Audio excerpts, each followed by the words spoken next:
You're listening to the Auburn Daily Show. I'm Zach Blackerby, Auburn baseball expert. Lindsay Crosby joining me, expert on all things. But look, it is Auburn baseball season as the Auburn Tigers getting things going. Now at 4 o'clock on Friday, that moved up. They announced that it's going to be a little chilly, Lindsay. But when you look at this upcoming season for Auburn baseball, let's tackle the biggest question that every Auburn baseball fan wants to know. How in the world do you replace Sonny D from a year ago? Yeah, that's the million-dollar question, right? And I think kind of tying into some of the fan frustration about this Auburn team not being ranked, I think part of that comes back to there's not an obvious one-for-one replacement for Sonny DiChiara on the roster. When you look at what he did last year, and Butch told us when spring started, he didn't necessarily know if Sonny was going to be able to do that or not. Like he knew Sonny would be good. There's no way you could expect that. I mean, he got on base like every other at bat. Yeah. Batting average of 383, on base percentage of 549, literally better than every other at bat he got on base. Slugging of 777, 22 home runs, and had the highest walk rate in college baseball last year. Ended up with 68 walks. So really should have gotten one more somehow. Yeah. But I think the thing for Auburn baseball this year is you're not going to have a 1-1 replacement for Sonny DiChiara, but you're going to recreate him in the aggregate. There were so many games last year. If you'll kind of think back and remember some of these outings, a Sonny DiChiara type stat line on a Saturday would be 1 for 2 with a home run, a single, and 3 walks. Right. Like that's what Sonny DiChiara did. And it's because you had issues specifically finding a cleanup hitter for a good portion of the year and getting protection for him in the lineup.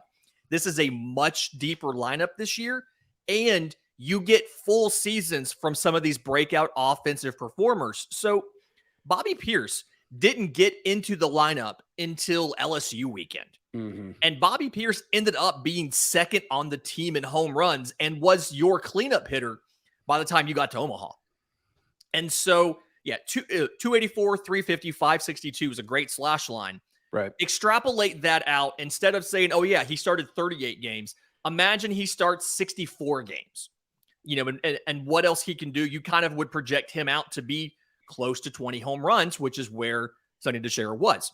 You get Nate LaRue for an entire season. He struggled a little bit offensively last year, 211, 272, 382. But anybody who's watched games in the fall or spring or is going to be watching on Friday, you'll see a very interesting stance and setup at the plate offensively from Nate LaRue.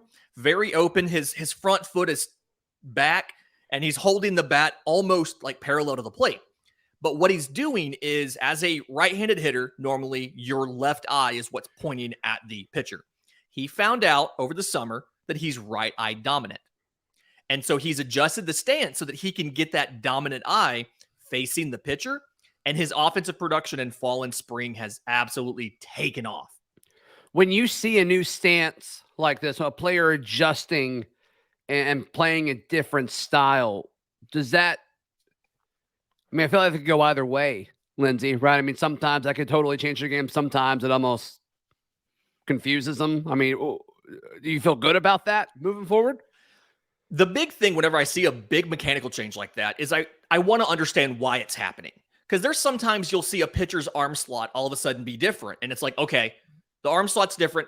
Why is it different? Yeah, is it you dropped down because you were trying to relieve stress on a shoulder or something? Or is it you wanted more effectiveness on your pitches? Same thing for Nate LaRue. I saw it.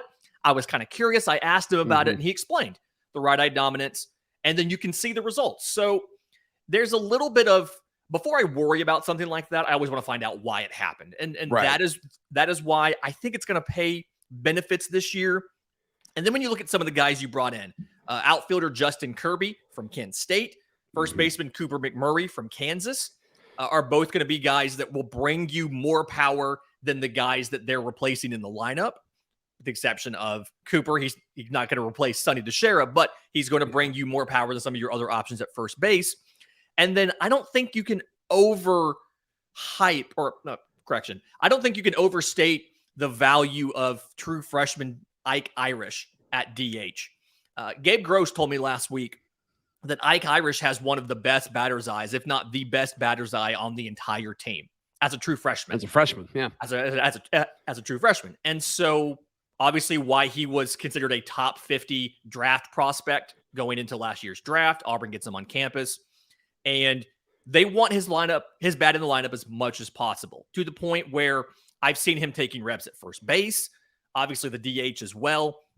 It's just something where they want Nate LaRue and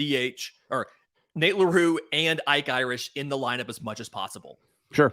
And so you're working on ways to do that. Another guy that's going to be a surprising source, I think, of offense that we haven't necessarily talked a lot about is Ryan Dial, the backup catcher. We saw him.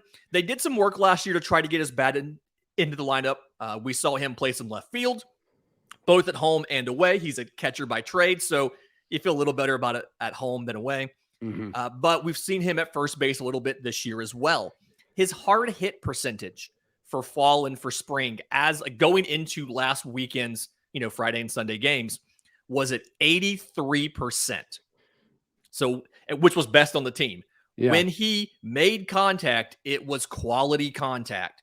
And so he's taken a step to another level offensively. And the big thing is you have all of this newfound, or you have all of this good offensive potential, but when you stack them up, it makes it very difficult to have like what happened to Sonny, where they would just automatically walk Sonny. We'd rather deal with whoever's in the 4-hole. They don't scare us.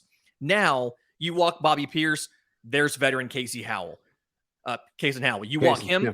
There's Ike Irish. You walk him, there's Nate LaRue. You walk him, there's Cole Foster. This lineup is just so much deeper. There's Justin Kirby. There's Cooper McMurray. And so that 1 through 7 is just, on the whole, is much better as far as power potential than it was last year. And I think it makes your entire lineup more dynamic. You can see some natural improvements for everybody. And the end result is you recreate the production of a Sonny DiChiara by improvements in everybody in the lineup to get that same level of production. Do you think Auburn's offense will score more runs than it did a year ago, if you had to predict that right now? They scored 455 last year. I think that you could see them score more runs. The thing that I don't quite know about is the out-of-conference schedule this year is a little bit tougher, and I think some of that last year was skewed by that 4-game series against Rhode Island, where you scored a ton of runs, as well as... Remember when that Rhode Island guy, lit us up? He was very upset because we were not too I said impressed. They were the worst baseball team I've ever seen. And Rhode Island baseball super fan reached out. I was like, that's disrespectful. And I was like, I don't know what to tell you, man. I don't know what to tell you. Yeah. His son was on the team, and he took it a little personally. He deleted all of the comments when I pointed that out. I don't know what was up with that. But Auburn's out-of-conference schedule, with the exception of Florida A&M, is going to be, these are all really good teams relative to what a lot of other schools schedule. And so your RPI is going to be, I would guess, top 10 or top 15 in the country. And so you replace that 4-game Rhode Island series with 3 games against University of Southern California. Obviously, you have Indiana coming in this weekend. You have a home and home against Georgia Tech. So you have a tougher slate non-conference wise. Your total number of runs may not equal that 455 and 65 games like you had last year, but I think it'll be closer than we're all expecting when you think about take this lineup and subtract Sonny DiChiara and Blake Rambush and Brody Moore, and what happens there. I think it'll be closer than we expect. Yeah, look, and like Auburn baseball's roster, there's always a bunch of changes, and you want stability in your lineup. And our friends at NordVPN can give you that security and stability that you need. If you're on the internet, which if you're watching or listening to this right now, you certainly are on the interwebs, and you need to stay safe online as it is an ever-growing difficulty. And obviously you could be exploited by hackers. There's a lot of stuff out there right now. NordVPN, it allows you to change your IP address, makes you harder to track, and it secures your privacy. And luckily, NordVPN is giving Auburn Daily listeners and viewers and readers a special deal, and we will put that link in the episode description down below. But thank you so much to NordVPN for partnering with Auburn Daily. The pitching staff, Lindsay, you're replacing like 3/4 of the production. You get Joseph Gonzalez back. You get to slot him up, move him up earlier in the weekend, which I think is exciting. You called Gonzo being good like 30 years ago. You nailed it. But I think we feel good about Chase Allsup kind of being that number 2 guy. What happens after that? Yeah, so like you said, kind of confirming you're going to have Allsup and Gonzo as your first 2 starters. There were some questions about Gonzo for week 1 because he had a recurrence of that scapula shoulder issue from last offseason. He threw 2 innings on Sunday, looked good. Velocity was the same. Rust wasn't really there. First live batters he'd faced. So you're going to have Allsup starting game 1 on Friday. You're going to have Gonzo starting game 2 on Saturday. This is something we saw Auburn do last year with Joseph Gonzalez. He is your best pitcher. He is your number 1 guy in your rotation. But by putting him on Saturday, you have some options as far as if you win game 1, you can take the series with your best pitcher. If you lose game 1, you can salvage the series with your best pitcher. And then it gives you flexibility as you move into later weeks. If you want to move him to Sunday, it's a 1-day disruption to his schedule. If you want to move him to Friday, it's a 1-day disruption to his schedule. Outside of that, that 3rd spot, that's really the big one. A lot of talented freshmen, some transfers coming in.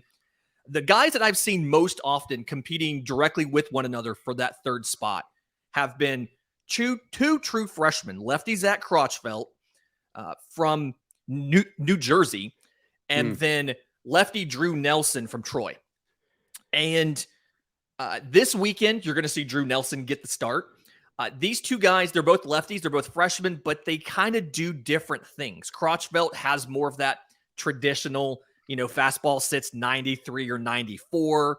He's got a curveball as well. He throws in the low 80s. He has a 2-seamer that, sits low 90s. And it's very much, it's the beginnings of a power profile, right? He's up there trying to blow stuff past you. He's up there using late run on some of these pitches to make you swing and miss.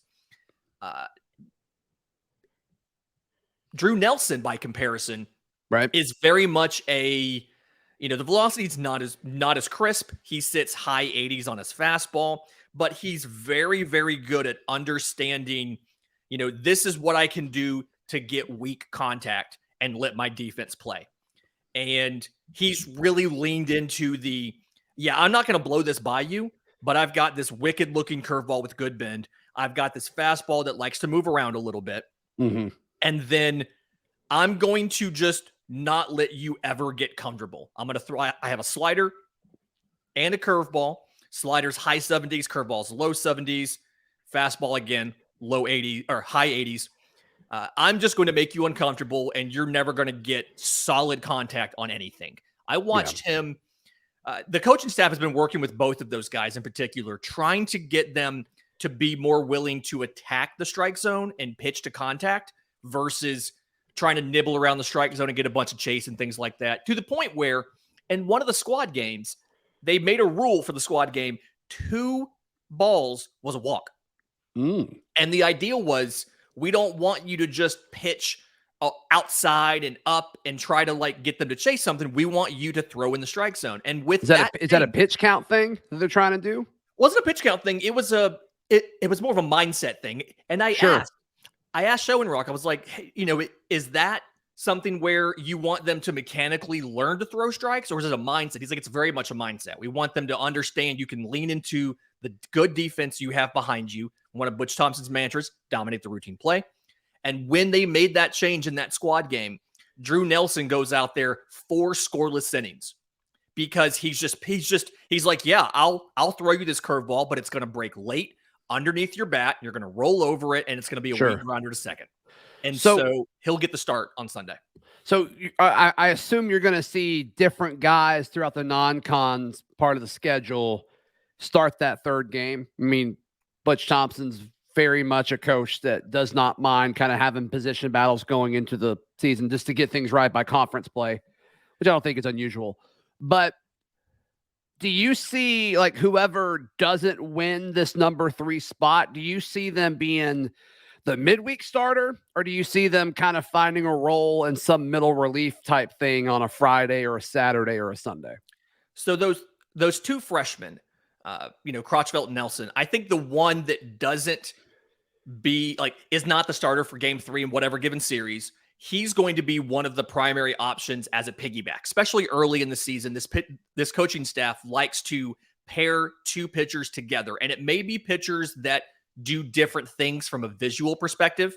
So you take a Chase Allsup, a hard-throwing righty, and you pair him with somebody like a Drew Nelson, a softer tossing lefty that's throwing to contact, with the idea being it messes up hitters' timing. It's a different look. It's a different style midway through a game. You're going to be doing a lot of that. And then some of the veterans that you have, a Tanner Bowman, for instance, a Christian Heberholtz, these guys, they're going to be more of your middle relief, spot start, midweek starter kind of guys. These two freshmen, they want to keep them on that weekend schedule. And they've told us you'll see Crotchfeld come in relief as a piggyback on a Sunday, and then maybe the next week he's a starter and somebody else is his piggyback, just simply because they think ultimately your rotation, like as soon as next season, could be Nelson, Murphy, Crotchfeld, also for your 4 guys, all throw into Ike Irish with Chris Stanfield in center field, and the future is very bright in that situation for Auburn baseball. Yeah, that's exciting to think about. So as far as reasonable expectations, Lindsay, let's wrap up with this. Before we get to that real quick, sure. One of the other common questions that I've been getting a lot is about the bullpen, because you lost Blake Burkhalter to the Atlanta Braves, and you lost Carson Skipper to the Rockies. And so the question is like, who is your go-to closer now? Because you don't have Burkhalter and Skipper. Right. Similar situation to replacing Sonny DiChiara. It's going to be a replace him in the aggregate. They've 4 guys that they've identified as these are the 4 horsemen in the stable. These are the guys that we are going to count on in high leverage situations. John Armstrong, the sophomore side armor who we've written about. Came on late last year. He looked good. He was in the garage for a while. He came out, looked much better. He's working on his pitch mix. He's adding a 4-seamer, trying to get a little more pure velocity on that, because he throws a 2-seamer and that UFO. Maybe UFO is the wrong way to describe this week to describe the slider, but he throws that frisbee slider and then a 2-seamer, add a 4-seamer to it. He has a closer's arsenal right there, and I think by the end of the season, John Armstrong is your closer. But lefty Tommy Vale, the veteran, Chase Isbell, the veteran, Will Cannon. Those 4 guys are going to be the high leverage relievers. But again, we'll figure out as the season goes on who's going to end up being the closer. Will Cannon will get the first shot to close this weekend. If we have a safe situation, I expect Will Cannon to be the guy they call on.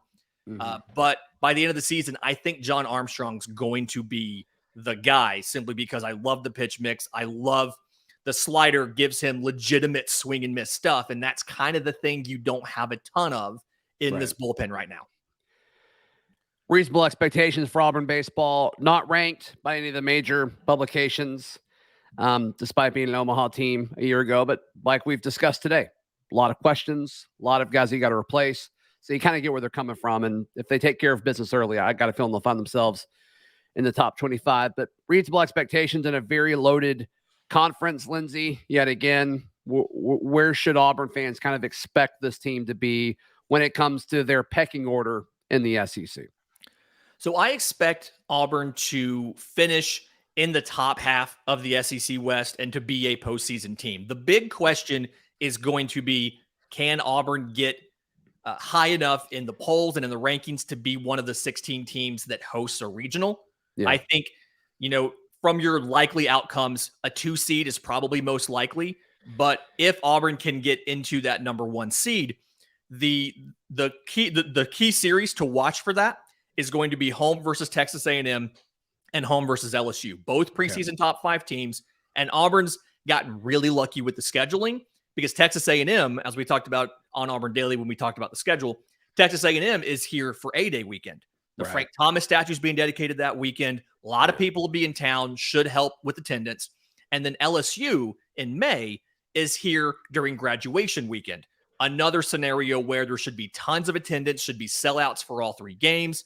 Operation Atmosphere should be up and loud and going. And if Auburn can knock off those top-rated teams at home and win those series, and then just play. LSU lost the weekend starter like 2 days ago, didn't they? LSU lost one of their, I think he was their Saturday guy. Lost him for the year to Tommy John. That's the kind of thing that starts happening right now. We had our own TJ injury. Thankfully, it was somebody who wasn't necessarily going to have a huge role in year 1 and Ben Bossy, but still, it's definitely a hurt. Totally. Still hurts to lose him. But LSU did take a hit there. And part of it's just their offense is so good that you still have to think they're the favorite. But if Auburn can if Auburn can upset those 2 teams at home and just continue their home dominance where they do really well in Plainsman Park, they were 25-9 last year in Plainsman, whereas they were 12-9 away from Plainsman. If they can continue that dominance at home, including winning those series, they should be able to host a regional. But if not, you're looking at probably a number 2 seed and going on the road.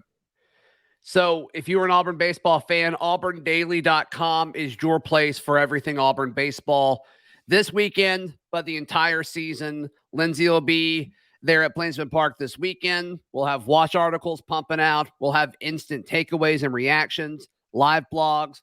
We'll have our photographer there. We will be your Auburn baseball spot. Did I leave anything out, Lindsay, at auburndaily.com? I think that's just about everything. We'll have series previews for every weekend series coming up. Yep. So not a lot of places like to kind of cover the series coming up, just what Auburn's going to do when it's over. But we'll have those. I'll have midweek notebooks, kind of some of the things that I've noticed, people I've talked to, things like that, as well as the MLB draft prospects for some of these guys as we get farther into the season. My breakout player, who I think is going to end up being one of the higher draft picks for this Auburn roster, surprisingly, not Joseph Gonzalez, not Cole Foster. My choice is Nate LaRue. How about that? I think Nate LaRue will be probably the first player from this roster drafted in the 2023 MLB draft. You can follow Lindsay on Twitter at Crosby Baseball, and you can also listen to his podcast, Locked On MLB Prospects, and you can listen to my show, Locked On Auburn. Follow me on Twitter at ZBlackerby. All of our stuff written at auburndaily.com.